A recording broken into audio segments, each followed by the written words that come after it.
En los próximos días viajará a Venezuela el secretario para las relaciones con los estados, Monseñor Paul Gallagher. Será una ocasión para cualquier coloquio, aseguró el secretario de Estado Vaticano Pietro Parolin en declaraciones en Lituania, donde se encuentra de visita oficial.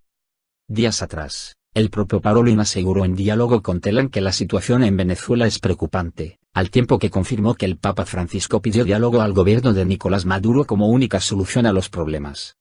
La situación venezolana es muy difícil, preocupante. Hay una necesidad de buena voluntad para encontrar vías de diálogo, que es la única solución al problema, aseguró el exnuncio, embajador, en el país caribeño, que confirmó que el Papa Francisco envió una carta al presidente venezolano Nicolás Maduro para pedirle diálogo con la oposición.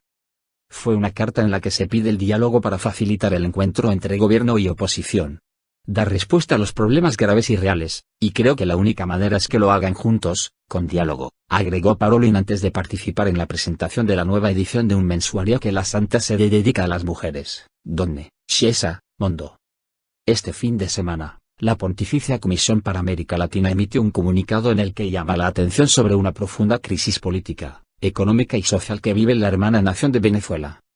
Se trata, sin ninguna duda, de la peor crisis nacional de Venezuela en la era republicana, agrega el texto del organismo pontificio que describe que a una inflación de más del 700% y al progresivo desabastecimiento de insumos básicos se ha sumado ahora la peor crisis energética de su historia, que ha llevado a cerrar numerosas instituciones públicas, entre ellas muchos centros educativos, y a reducir al mínimo las horas laborables para los empleados públicos. Paradójicamente el gobierno venezolano acaba de anunciar otro aumento salarial, pero aún con ello, el sueldo mínimo no alcanza para cubrir la tercera parte de la canasta familiar, agrega la misiva, que critica que en el campo político son muy altos los niveles de polarización entre el gobierno y la mayoría opositora del Parlamento, situación que se ha agudizado aún más con la convocatoria nacional a un referendo revocatorio, que solo en 2 días logró recolectar más de 2,5 millones de firmas.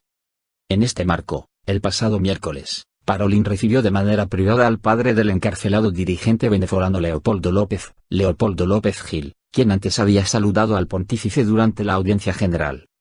Pude saludar al Papa en la audiencia general y me llevó la bendición que le vinimos a pedir, afirmó López Gil en diálogo con Telam en la Plaza San Pedro, al tiempo que resaltó el llamado al diálogo que hizo Francisco al gobierno de Venezuela en una carta personal enviada en los últimos días.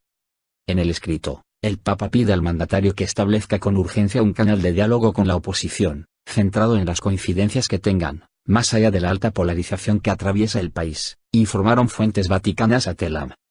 La seriedad de la situación aparece claramente también en la reciente declaración de los obispos del 27 de abril, al tiempo que el nuncio, en Caracas, Aldo Giordano se ha empeñado muy claramente en favorecer el diálogo auspiciado por el Papa, agregó el portavoz papal Federico Lombardi a Radio Vaticana, en referencia al llamado del delegado religioso que aseguró, la nunciatura está aquí para contribuir al bien del pueblo de Venezuela. Lombardi dijo que el Papa está siguiendo con gran atención y participación la situación en Venezuela, y recordó los comentarios públicos más recientes del pontífice, en especial el elocuente pasaje que dedicó a este país en su mensaje Urbi et Orbi de Pascua. Entonces, Francisco pidió que el mensaje pascual se proyecte también sobre el pueblo venezolano, en las difíciles condiciones en las que vive, así como sobre los que tienen en sus manos el destino del país, para que se trabaje en pos del bien común, buscando formas de diálogo y colaboración entre todos.